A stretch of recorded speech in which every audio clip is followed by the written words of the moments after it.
Doctor Jitendra Meena के पास मैं आना चाहूँगा। डॉक्टर साहब, ये हम खासकर आदिवासी समाज को देखते हैं कि पिछले सालों में उनके ऊपर उत्पीड़न और उनकी संपदा को लूटने का जो काम है वो बहुत तेज़ी से बढ़ा है। खासकर पोस्ट ग्लोबलाइजेशन के दौर में हम देखते हैं कि वो बहुत तेज़ी से बढ़ा है। तो आज़ादी के परिभाषा में समेट कर जब हम कहते हैं कि भारत को एक समावेशी राष्ट्र बनाना है, मिलजुल कर रहने वाला राष्ट्र बनाना होता है, तो आदिवासियों को कहाँ खड़े पाते हैं? उस आइडिया ऑफ इंडिया जो है हमारा, उसमें आदिवासियों को कहाँ खड़े हुए देखते हैं? और पिछले दिनों जो ये सब हो रहा है उसको कैसे आप एक चुनौती मान रहे हैं? सुमित जी, अगर हम लोग आइडिया ऑफ इंडिया की बात करें तो जो आइडिया ऑफ इंडिया मार्केट में फ्लोट कर रहा है वो आइडिया ऑफ इंडिया दरअसल आदिवासियों का आइडिया ऑफ इंडिया नहीं है। पहली चीज़ तो ये जान लीजिए। वो मैन स्ट्रीम में कुछ लोग, जिसे सो कॉल्ड मैन स्ट्रीम कहा जा रहा है, जो बढ़िया एसी कमरों में बैठ रहे हैं, बढ़िया अच्छा खा रहे हैं, अच्छा पी रहे हैं और अच्छी जगहों पर मौजूद हैं, सरकारों में, अच्छे संस्थानों में उसके मुखिया बन कर के बैठे हैं, बड़े राजनेता हैं, उनका आइडिया ऑफ इंडिया है दरअसल। आदिवासियों के आइडिया ऑफ इंडिया की अगर हम लोग बात करेंगे तो वो कम्प्लीटली डिफरेंट है। आदिवासियों का आइडिया ऑफ इंडिया कहता है कि इस देश में जितने भी लोग हैं, वो आदिवासी हों चाहे गैर आदिवासी हों, तमाम लोग एक कलेक्टिवली सामूहिकता में सहअस्तित्व के साथ जिंदा रहें, साथ साथ आगे बढ़ें, कोई उसमें पीछे छूट ना जाए। और इसीलिए हम लोग देखते हैं कि जब संविधान सभा के भीतर बहस चल रही होती है और जयपाल सिंह मुंडा एक बात कहते हैं कि भारत छोड़ो आंदोलन के नाम से जो अंग्रेज़ों को भगाने का जो ये जो मुहिम चला है, ये तो बहुत नया नया फैशन में है। अगर आदिवासियों के हिसाब से वो कहते हैं कि अगर आदिवासियों के हिसाब से मैं बात कहूँ तो अंग्रेज सबसे, क्योंकि आखिरी में आए हैं और वो अब सबसे पहले जा रहे हैं, तो वो जाएं और उसके बाद जितने भी लोग बाहर से आए हैं उन सबको भी बाहर जाना चाहिए, इंक्लूडिंग आर्यंस तक, वो इस बात को कहते हैं। लेकिन उसके साथ साथ वो आगे एक बात कहते हैं कि हम आदिवासी लेकिन ऐसा बिल्कुल नहीं करेंगे कि हम कहें कि जो लोग आ गए हैं वो बाहर चले जाएं। जो आज की तारीख में जो लोग मुसलमानों को बाहर भगाने की बात करते हैं, कुछ और लोगों को बाहर भगाने की बात करते हैं, आदिवासी उसके खिलाफ में खड़ा हुआ है, क्योंकि आदिवासी सहअस्तित्व में विश्वास करता है, भाईचारे में विश्वास करता है। और इसीलिए संविधान सभा के भीतर उसी मीटिंग में जयपाल सिंह मुंडा एक बात और कहते हैं, जब संकल्प प्रस्ताव पेश किया जा रहा होता है और जब संकल्प प्रस्ताव में लोकतंत्र की बात कही गई थी, तब कहा गया था जयपाल सिंह मुंडा के द्वारा कि यह संकल्प प्रस्ताव आदिवासियों को लोकतंत्र नहीं सिखाने जा रहा है, क्योंकि आदिवासी इस धरती के सबसे लोकतांत्रिक लोग हैं और आर्यों की फौज है जो इस देश में लोकतंत्र को खत्म कर रही है। तो अगर किसी को लोकतंत्र सीखना है तो आर्यों की फौज को सीखना है और वो आदिवासियों से सीखने की जरूरत है। ये बात वो वहां पर कहते हैं।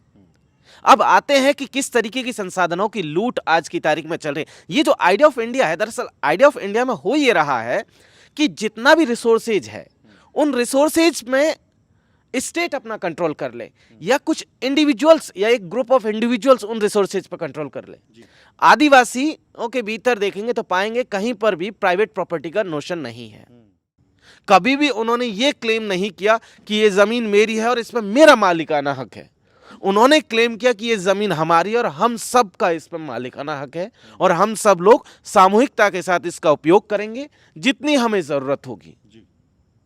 ये बात आदिवासी लगातार कहते आ रहे थे और इसीलिए हम देखते हैं कि 1864 में जब अंग्रेजी हुकूमत आ गई थी यहां पर, उससे पहले से आ गई थी, लेकिन जब वन नीति बनाई थी, फॉरेस्ट पॉलिसी जब बनी थी, उस समय का डेटा कहता है कि इस देश के आदिवासियों के पास में इस पूरी की पूरी टेरिटरी की 50% लैंड की ऑनरशिप थी। उस समय उस पर वो अपना दावा कर रहे थे, जिसको वो प्रोटेक्ट कर रहे थे। 1927 तक आते आते जब सेकंड टाइम फॉरेस्ट पॉलिसी बनी, वो घट करके 35% रह जाती है। मींस वो जमीन आदिवासियों से छीन करके अंग्रेजों ने अपने कंट्रोल में ले ली। 1980 में जब आजादी के बाद फिर से फॉरेस्ट पॉलिसी बनी, वो जमीन घट करके 21% आ जाती है। और उसके बाद जैसे जिस ग्लोबलाइजेशन की बात आप करते हैं, लिबरलाइजेशन की बात करते हैं, उसके बाद तो लगातार हमले चल रहे हैं। हम देखने को मिलेगा कि इस देश में आजादी के बाद कहा गया था कि लैंड रिफॉर्म किए जाएंगे, लैंड की ऑनरशिप होगी, लैंड का डिस्ट्रीब्यूशन होगा। आदिवासियों के मसले में आप देखेंगे तो पाएंगे कि उन्हें ऑनरशिप नहीं दी गई। आज़ादी के बाद पहली दफ़ा 2006 में फॉरेस्ट राइट एक्ट आया था, जिसके तहत कहा गया था कि आदिवासियों को ज़मीन पर मालिकाना हक दिया जाएगा। ये पहली दफ़ा था। जानकर के हैरानी होगी कि इस काम को करने के लिए कहा गया था कि ग्राम सभाएं जो होंगी, जो पेशा एक्ट 1996 के तहत बनी हुई थी, वो ग्राम सभाएं अप्रूवल देंगी कि ये व्यक्ति, इसका परिवार पिछली 3 जनरेशन, एक जनरेशन की 25 साल उम्र लगाई गई थी उस एक्ट में, अगर उस लैंड पर 75 सालों से रह रहा है तो उसे जो है उस लैंड की ऑनरशिप दी जाएगी। आप एक चीज सोचिए, वो फॉरेस्ट राइट एक्ट जो है आपका 2006 में आया, और 2007 में उस एक्ट के खिलाफ 3 एनजीओ जो इस देश के पूंजीपतियों ने खड़े किए हुए थे, जो वाइल्ड लाइफ कंजर्वेशन के नाम से एक तो एनजीओ था, एक कोई टाइगर के नाम से था, और एक कोई और एक एनजीओ था जो भालू वगैरह बचाता था। उन्होंने सुप्रीम कोर्ट ने अपनी केस फाइल किया। उन्होंने कहा जंगलों में इन जंगलों में जो जीव जंतु रह रहे हैं, इनका जो बायोडाइवर्सिटी सिस्टम है, इकोसिस्टम है, वो खराब हो रहा है। अगर इन्हें ऑनरशिप दी गई तो जंगली जानवरों को इनसे खतरा होगा। ये कैसी दुर्भाग्यपूर्ण बात थी कि पूरी दुनिया में लगभग जितने भी आदिवासी, लगभग उनके पास 22% हिस्सा है, पूरी दुनिया की मैं बात कर रहा हूं, लेकिन उस पर 80% बायोडाइवर्सिटी वो प्रोटेक्ट करते हैं इस पूरे के पूरे प्लेनेट की, 80%। और उसी के खिलाफ आप देखते हैं कि यहां कहा जा रहा है कि वो बायोडाइवर्सिटी के लिए खतरा है, और वो केस चलता है, और 2019 में जाकर के उसका फैसला आता है, और उस एक्ट के तहत मात्र इस देश में सिर्फ 42 लाख एप्लीकेशंस आते हैं, जिसमें इंडिविजुअल के साथ साथ कलेक्टिव भी जो है ऑनरशिप के पट्टों की दावेदारी की गई थी, एप्लीकेंट्स थे। लेकिन आपको जानकर के हैरानी होगी कि 11 करोड़ से ज्यादा आदिवासी हैं, सिर्फ 19 लाख लोगों को जो है पट्टे दिए गए। 19 लाख, 11 करोड़ का आप डेटा निकाल करके देखिए, लगभग 9% भी नंबर नहीं बैठता है, वो 9% भी नहीं है अगर फैमिलीज के हिसाब से भी देखें तो ऐसे में आपको पता चलेगा कि रिसोर्सेज उसके हाथ से छीन लिए गए। 2022 में फिर से फॉरेस्ट कंजर्वेशन एक्ट आ रहा है, उसको डाइल्यूट कर दिया गया है, ग्राम सभाओं के अधिकारों को खत्म कर दिया गया है। अब कहा जा रहा है कि ग्राम सभा की परमिशन की जरूरत सरकारों को नहीं पड़ेगी, सीधे कंपनियां या सीधा एडमिनिस्ट्रेशन उनकी जमीनें छीन सकता है।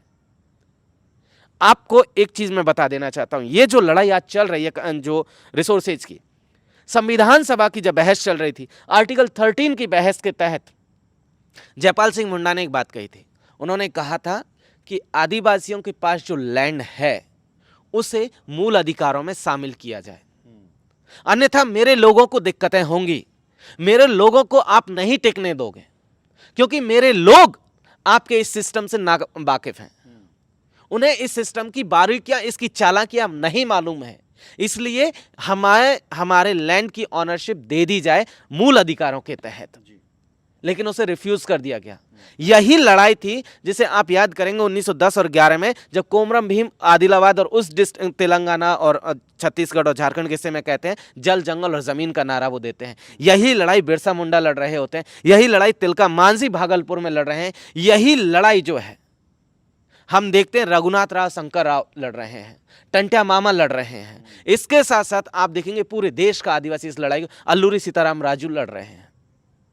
लेकिन वो लड़ाइयाँ संविधान सभा तक आते आते उनकी बात को जब हम लोग आर्टिकल 13 की बहस को कर रहे होते हैं, तब कहा जाता है कि जब आदिवासियों के ऊपर जो कमेटी बनी हुई है, जो कि एक गैर आदिवासी अपर कास्ट ब्राह्मण गोपीनाथ बारदोलोई जो असम के केस में थे, जो नॉर्थ ईस्ट के मसले को देख रहे थे, और इधर जो है ठक्कर साहब जो गुजरात के ब्राह्मण थे, वो आदिवासियों के ऊपर जो कमेटी बनी थी उसकी चेयरमैनशिप कर रहे थे। कहा गया था कि ये जब कमेटी अपनी रिपोर्ट देंगी तब आदिवासियों के सवालों को लिया जाएगा, और उन कमेटियों की रिपोर्ट तक आते आते आप देखेंगे पता चलेगा कि पूरा खेल पलट दिया गया।